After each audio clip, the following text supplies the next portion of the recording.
My name is Hanna Kok from The Life You Want, and I am a brain gym practitioner or educational kinesiologist. I am a medical intuitive through my theta healing training, and I am an allergy practitioner. And I'm super excited to be with you here on this International Wellness Lifestyle Conference. Today I'm going to share with you the topic of what defines you, and to be more accurate, is about how does our subconscious mind define us. Before I start with my talk, I want us to compare with being like an athlete. We are a learning athlete. Now, any athlete that takes their sport seriously will always warm up before they practice, before they start a competition. Now, how often do we warm up our mind before we learn? Most of us don't. So I'm going to start first with that to make sure that our body and mind is ready to absorb as much information as possible from my presentation. And of course, you can always use these exercises before you listen to anybody else's presentation. I'm going to introduce you to 4 exercises from Brain Gym called PACE. They make us positive, active, clear, and energetic. And before we start, I always like to do some pre-activity questions, because I don't want you to just take my word for it that these exercises are amazing. I want you to experience it. And with the pre-activity questions, we're going to measure your starting points and compare how you feel afterwards. First, I want to ask you, how much energy have you got right now? On a scale of 1 to 10. A 1 is like, oh, where's my bed? I don't know what time of night or day it is while you're listening to me. So how much energy have you got right now? A 10 is like the Duracell bunny, super active, hyperactive, ready to do whatever you feel like doing. Then how is your neck? How tight or loose is your neck? Is your neck like, that would be a 1? Or is it really like loose and you can move it easily without any discomfort? That would be a 10. Then how clear is your thinking? How much of your mind is here? Are you really here, fully focused, or is part of your mind still what happened earlier today, or what yesterday, or is it thinking about what's going to happen tomorrow? So how much of your mind is here? And also, how clear is your thinking? Are you fogged up, or are you crystal clear? The 10 is crystal clear, the 1, the mind is not functioning optimally. Then think of a little job you dislike. How easily could you start that job right now if you had to do it right now? Think of a job like ironing, cooking, doing dishes, something small. Now a 10 is like easy, you love it. A 1 is where it's like, okay, I'll do the dishes because I've got nothing, no plates or anything left to eat from. Okay, you rated yourself? Then the last question is, think of something small that upsets you. Like running late for a meeting, technology not working for you, something relatively small. As you put yourself in that situation right now, close your eyes and become aware of your body and notice which parts of your body are tensing up. You feel it in your stomach, do you feel it in your chest, maybe you feel it in your neck or your head. It's different for different people. So where do you feel it in your body? Now we are ready to do the exercises. So the first exercise we are going to do is energy. We're going to sip some water for energy. And in case you forgot what water looks like, here is a picture. So it's clear. It's not tea or coffee. It's not a cool drink. It's not a juice. And this doesn't have alcohol in it either, just to make sure you know that. So I want you to take a couple of sips of water. I'm going to take a few sips of my bottle. You can drink hot or cold, whatever you prefer. Have a few sips.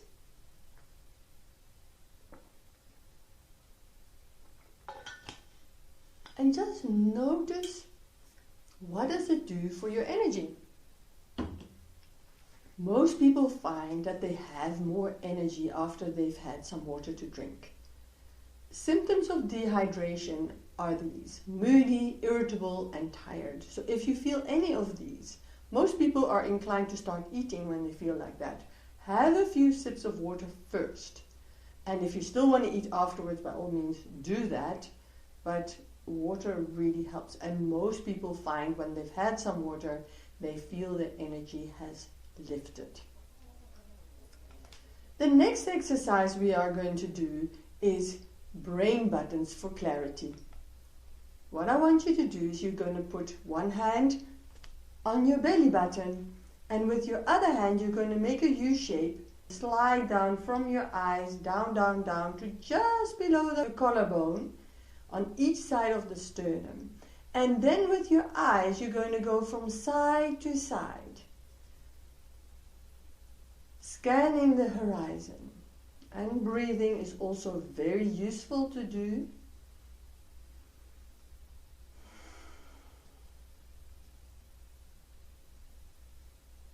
And then we switch hands. And we continue with the eyes from side to side. Just notice what happens in your body.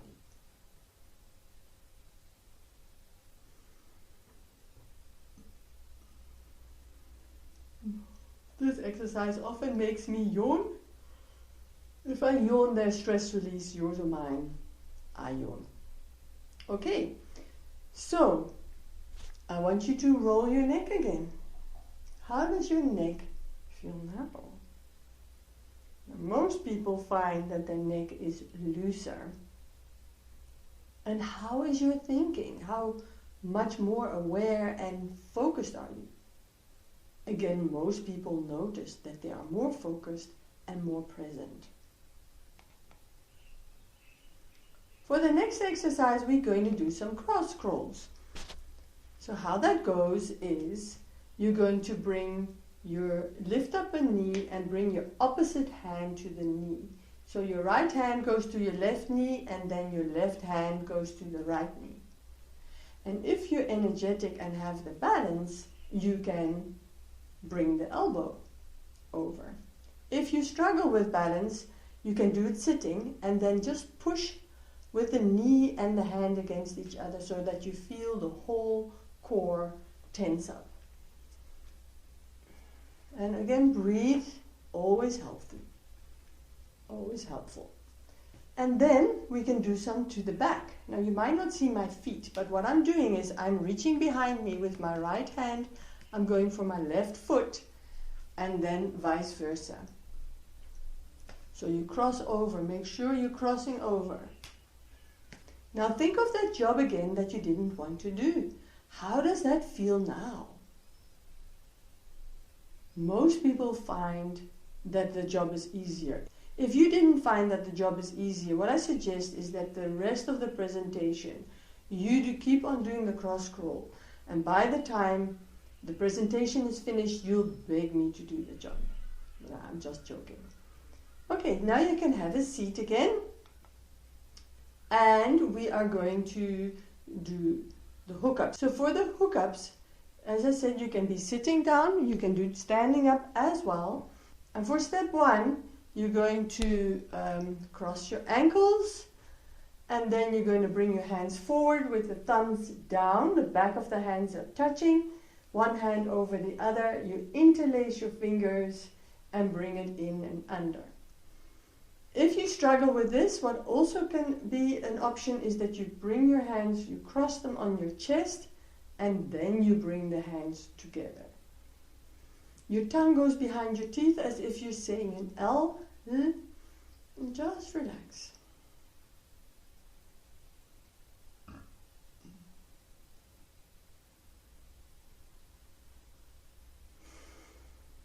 Now we always like to do things to sides, so now we bring the hands forward again, put the other hand on top, put the other foot in front or on top. and pull it in and under. And you'll find that one of the two will feel a little bit awkward. And then we go to phase 2, where we imagine that we bring the two halves of the brain together so that we can get those two halves working together. And you can even end up with rubbing your hands, stimulating the fingers. So those were the 4 pace exercises, but I also like to do the thinking caps for listening, because they really will help you to absorb as much as possible from my talk. When you've done those exercises, it becomes much easier to listen. So what you're going to do as a pre-activity, just listen to the sounds around you. Can you hear any sounds around you? You could even put some music on for that matter. Just notice what you hear. And then we're going to do the exercises. We're going to massage our earlobes, starting at the top, going all the way down and down, rubbing and then shaking it a bit. Number 2, wriggle. And number 3.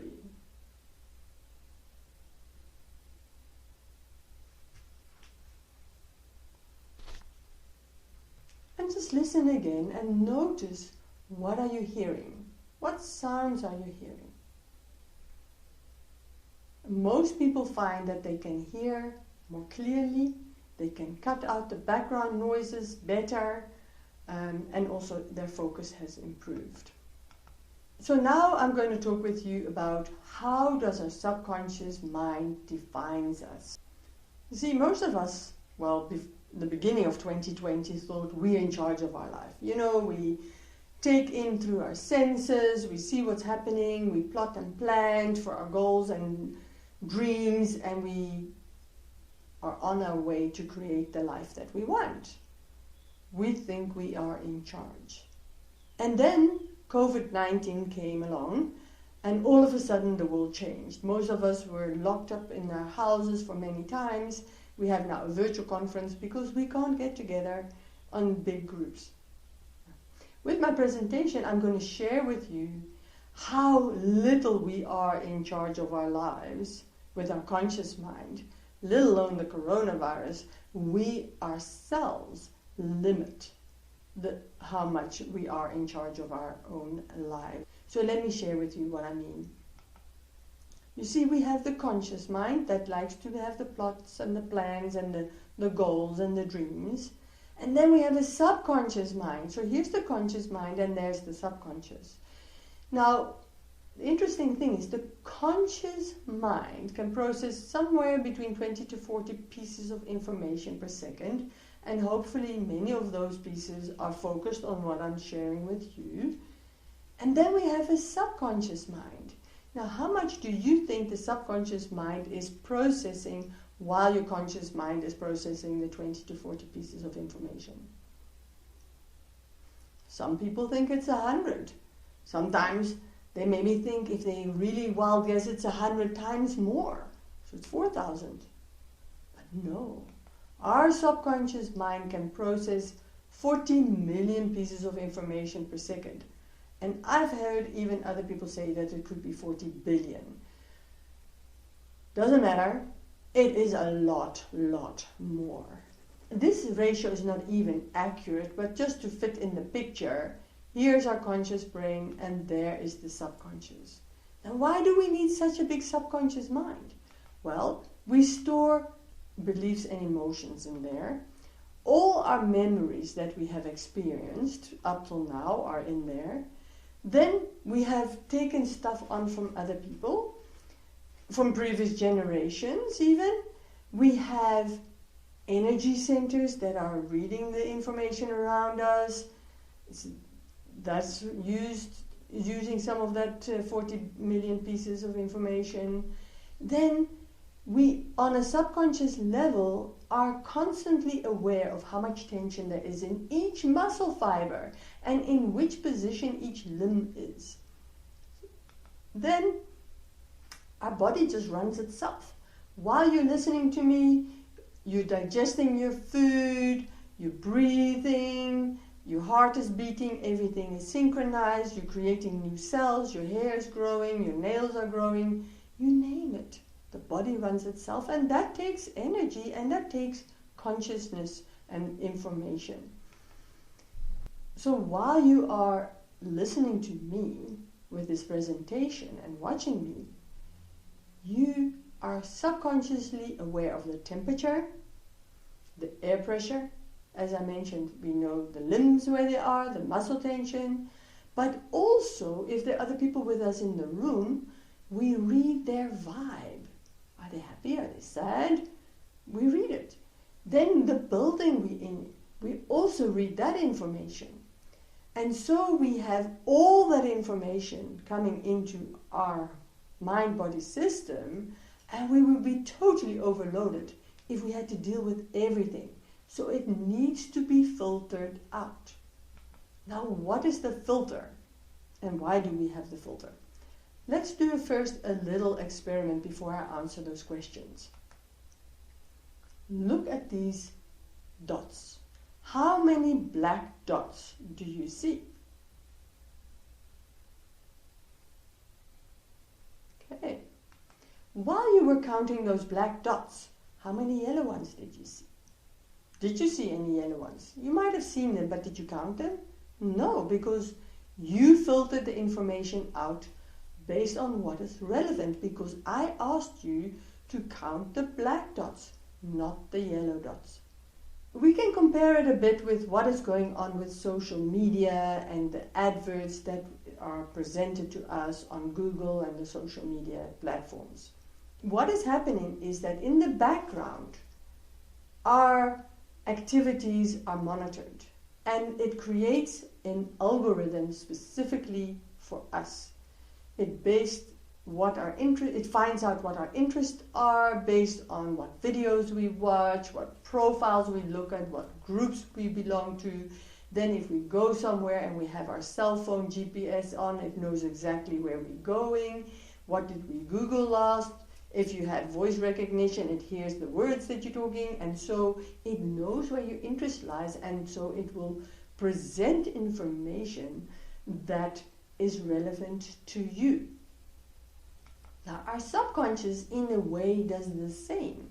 It has all that information coming in, and it will filter out what is relevant to you. And how does it decide what is relevant to you? Depends on your beliefs, your subconscious programming, your previous experiences, and what you're focusing on. Those are the type of things that create your personal algorithm for how you deal with life. And this is why our subconscious has such a big influence on our life, how we are as beings and how we behave. You see, the subconscious colors everything. Are we capable of being objective? No, because everything is filtered based on what is going on the subconscious level. And sometimes the glasses are a bit darker, other days the glasses might be more rosier. But everything that comes into this mind-body system is filtered and not objective. Let's get now a better understanding of how the subconscious is formed. The subconscious mind, much of the programming of that subconscious took place between conception and age 7. And if there were traumatic events, then they really shape us, because the events, the stronger the emotions are when we experience something, the more they imprint on our subconscious mind. Why is it that in this period of conception to age 7, the programming takes place? Is because at that time our mind is in programming mode. We are in alpha brainwave most of the time, and this is when we just are like a sponge taking in all the information around us. But we don't have the filter to discriminate, do I want this or not? So we absorb the information that is presented to us. For example, if we see people around us that are struggling and they say, oh, life is hard, and they have this martyrdom, whatever it is, we will take that on in our programming, and we will believe that life is hard. If we grew up in a home where there was a lot of fighting, then that will become normal for us, and we end up being attracted to relationships where people fight. This has happened to me. My parents were always arguing when I grew up, and when I got married, what did I end up doing? Arguing, and it took a lot of effort to get out of that habit and to be comfortable with this situation where you're not arguing all the time. And poverty is perpetuated in the mind. When we grow up in a poor environment, as you can see in the picture, this is what the child thinks. This is what the child will expect from life. And if you want to break out of the poverty cycle, it will take extra effort. The interesting thing is that in our subconscious, we don't only store our own memories. Have you ever wondered why so many people have phobias, and they're often unexplainable? Of course, if you were bitten by a dog, especially when you were young and it was painful, you will have a phobia of dogs. That is understandable. So we have these phobias that are unexplainable. Like I have a client, and she used to have a phobia of cats. And when we did the work, we discovered that she carried a memory of being attacked by a cat. It changed her life completely, and it was very traumatic. Then when we made peace with that whole incident, where we did the forgiveness work and made sure the lesson was learned that the cat attack was presenting, her fear of cats decreased significantly. She still doesn't love cats, but she's not terrified of them anymore. The same with somebody else who had a fear of heights, that was carrying a memory of visiting a monastery somewhere in China. The monastery was attacked, and she was attacked with a spear. And while she was still alive, she was thrown off the edge of a mountain. Before we did the clearing of this phobia, she couldn't even stand on the balcony on the first floor and look over the edge without being terrified. After we made peace with that memory, she could even go up to the balcony on the 9th floor, and she was okay. Now, where do these memories come from? I'm not going to talk about that. That depends on what people believe. Some people believe it's inherited, other people believe it's past lives, but it can also be that, you know how sometimes we hear a story of something that somebody else experienced, and we're so touched by that story that it almost becomes part of our story. And when we've had traumatic experiences, we pass things on to future generations. Real traumas change our DNA, and it's passed on to future generations. So in our subconscious, we have these memories that come from outside of us, and they are affecting the way we behave and how we feel. Now, the subconscious is like an operating system. It just runs in the background. As I said, it takes care of your whole inner household and more. And when we are absent-minded, it takes over. And for most people, that is 95% of the time, that subconscious mind is in charge and deals with life for us. Now remember, it was programmed between age conception and age 7, so if we're lucky, we are like a 7-year-old, but sometimes even a 3-year-old, having to deal with adult challenges. And I don't know how it is with you, but many people, when they grew up, it was like, oh, you can't do that, that's too scary, be careful, be careful. No, no, no. This child doesn't have necessarily the confidence to deal with these adult challenges. And we go like, oh, what? How am I supposed to deal with this? So if you have that fearful child and we present it with these dreams and goals that we have that we want to achieve, this child is scared and will sabotage it. It will give you proof. It will start filtering the information out to prove to you why you cannot do it, and you end up sabotaging yourself. If, on the other hand, you believe you can, then that same child, that same subconscious mind will start bringing you proof of why you can do what you set out to do. And this is why this famous quote from Henry Ford is so true.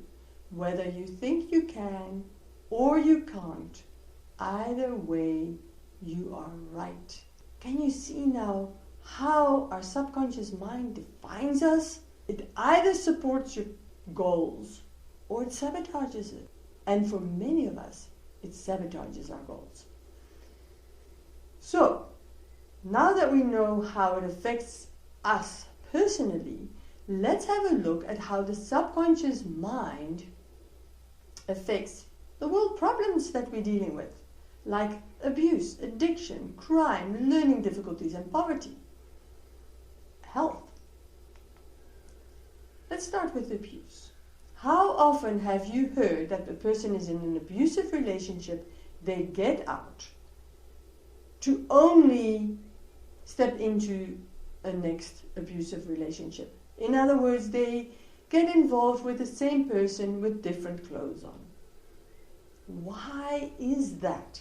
And I mean, some of these people that do this are intelligent and educated people, but they keep being attracted to abusive relationships.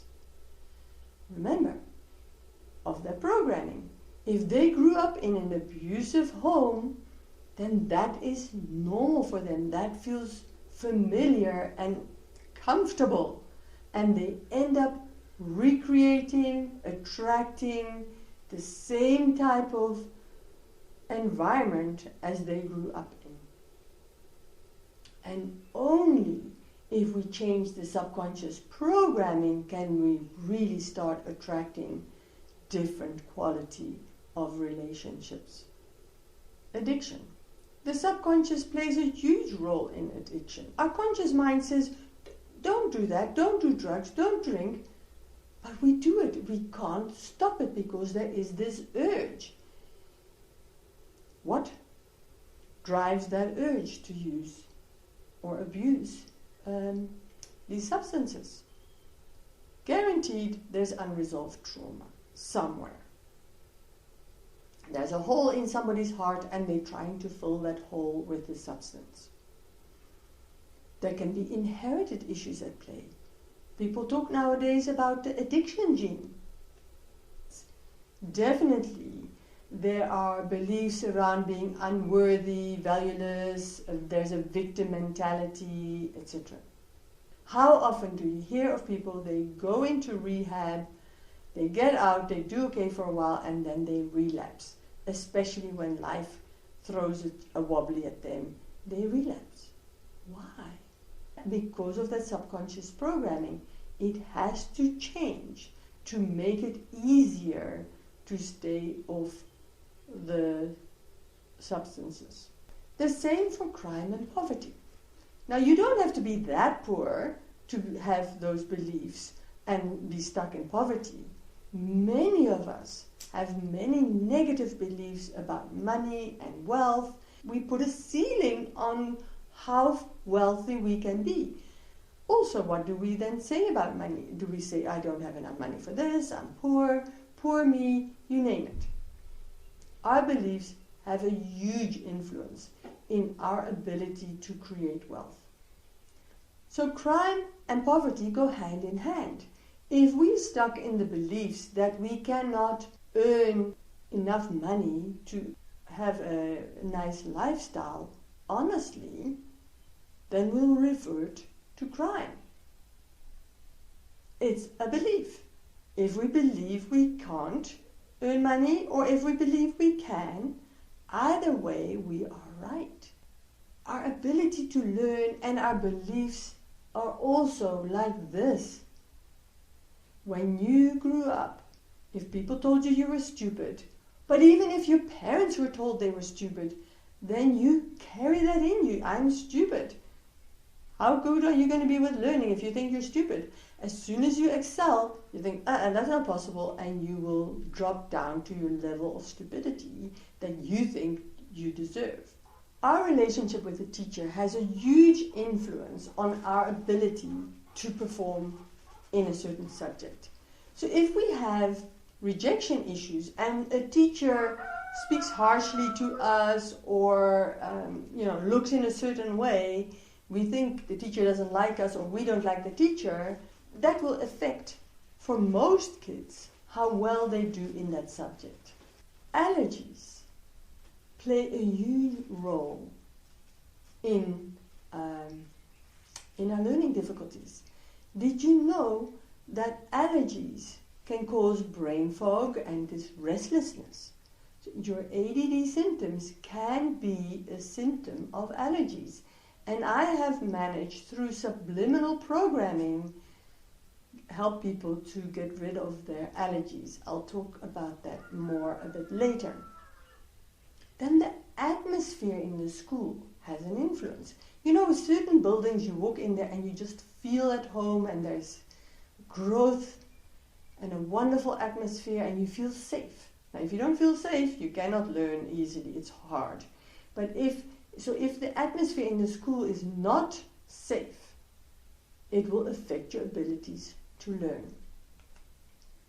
We've seen now how the subconscious mind affects all aspects in our personal life and in our society. What can we do then to change the subconscious?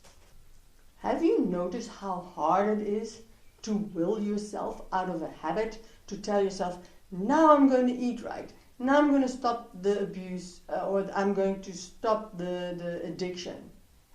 Doesn't happen. Because you have only one chance in a million to get the subconscious to come on board with you. And if the subconscious is not on board, it's not going to happen. So we need to change the subconscious. How can we do that? We can do this by bringing the brain back into that alpha brainwave state of mind and give it suggestions of what we can do and where we want to go. This is why many teachers advise us before we go to sleep or as we wake up in the morning to imagine where we're going, because that is when we are in that alpha brainwave state. Other ways of doing it is through repetition and through subliminal messaging. That's why if you work with affirmations, you have to say them a lot, over and over again. But the problem is you say, oh, life works out for me, or I'm wonderful, or I love myself. And if you don't believe it, your conscious mind will say, who are you kidding, and throw it out as rubbish. And so that repetition doesn't really have much effect.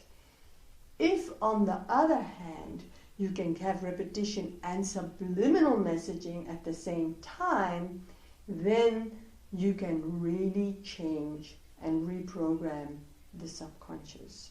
This is why I created the Affirmations App. And I've received some amazing technical help to put it all together. And let me share with you what this app can do. You see, it's about bringing the brain and the heart together, because the heart is a symbol for the subconscious. And when they come together, you can shine. And also, the white in the picture there is like you can now also tap into divine inspiration or whatever else you want to tap into, get your inspiration from. So it's so important that we get our conscious and the subconscious mind aligned so that we can thrive instead of just survive. So we've created Abuse to Respect Affirmations. And one of our users of this is Rosetta Stuurman, and she used to be in a safe house because she was in abusive relationships. She was also abusing herself. She was a drug user. She was in prostitution to be able to pay for her drug habits. And she had relapsed already 3 times. When I met her, she was already off the drugs, and we introduced these abuse to respect affirmations to her. A few weeks later, she wrote to me that her life had completely changed. She was not afraid anymore that she was going to fall in back into that old lifestyle. It wasn't attractive anymore. She had now self-respect. And when we have self-respect, other people will treat us with more respect as well.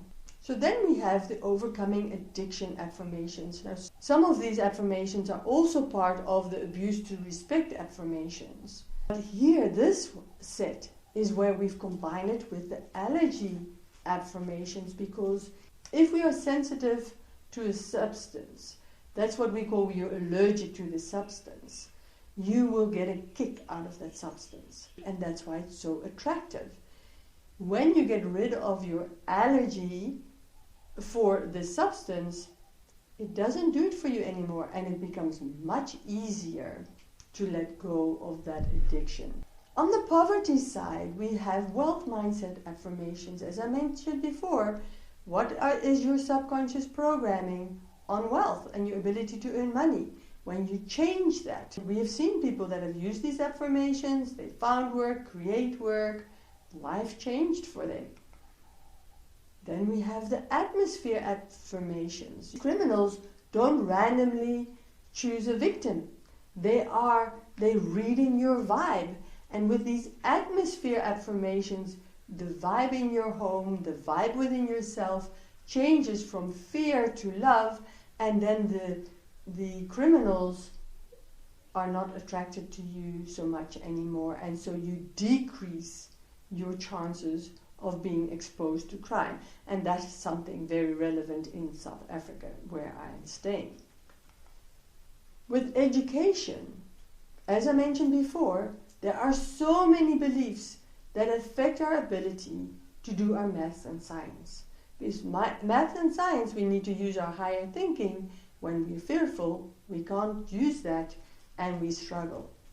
I've heard stories of most of our clients that have used these affirmations. They said they did so much better, and the attitude towards the subject changed already within a week. Now, when your attitude has changed, you'll do so much better, because you now actively participate. So you take in the information and you do better. Then we have affirmations for schools. They are a combination of the maths and science with the atmosphere and the addiction and the respect. So there's a whole concoction of affirmations in there. The results have been amazing. The headmaster told me that he would play these affirmations in his office 24/7. And then at night, from 3 o'clock in the afternoon to 7 o'clock in the morning, he would play this through the intercom system in the whole school. So the kids didn't hear these affirmations, but it changes the energy in the school. Some of the teachers did hear some of the affirmations at the end of the day, but they didn't hear them a lot. What results did we get? The teachers became more punctual. The absenteeism went down. The absenteeism of kids went down. The kids started to actively participate in extra lessons. The percentage went up from 25% to almost 100% to attend the extra maths lessons. Well, if you attend the extra maths lessons, of course the marks go up. We've seen an increase in discipline. There were less disciplinary problems.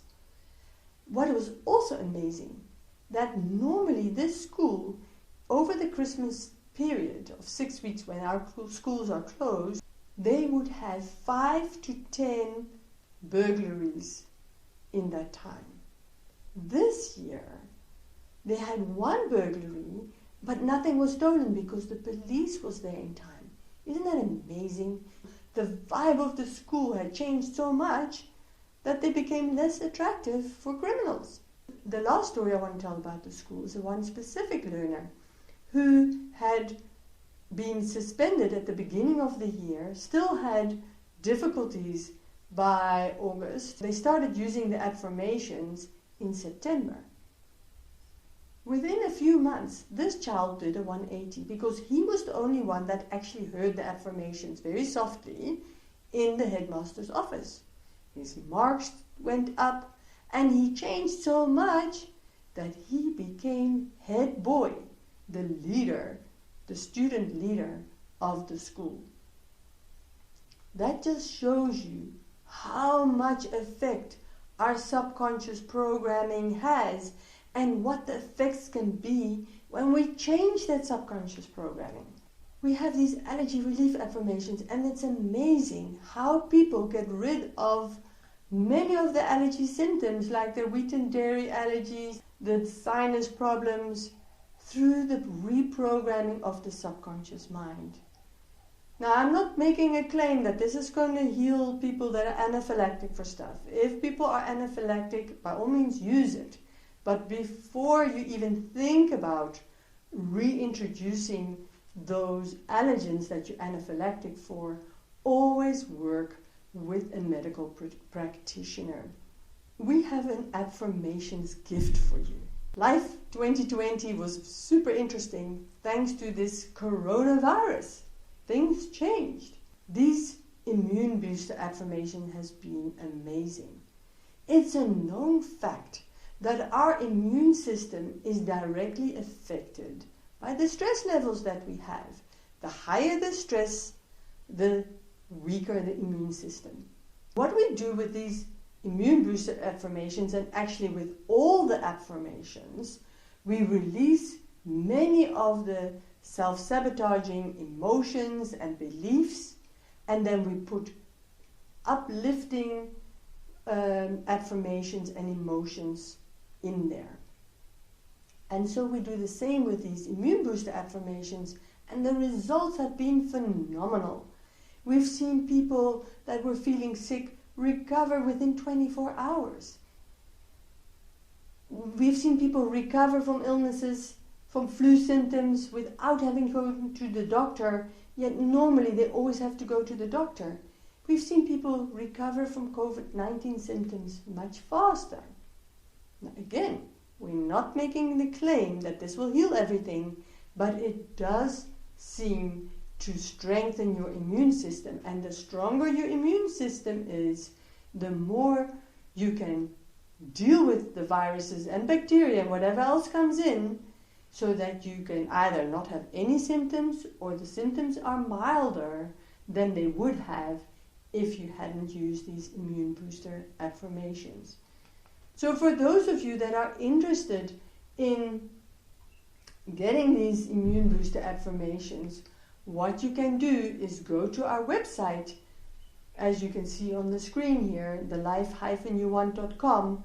So you can go to My Affirmations and you register, and then you will have access to these 14-day trial affirmations. So you'll have 14 days of these immune booster affirmations available to you that you can use. Amongst these conference goers, there will be one lucky person that will get the allergy relief affirmations, and I will be put in contact with that person so that they can have that wonderful gift that will change their lives, not only for allergies, but that we find that the whole attitude of people change when they listen to these affirmations, and because these affirmations help you to reprogram that subconscious mind.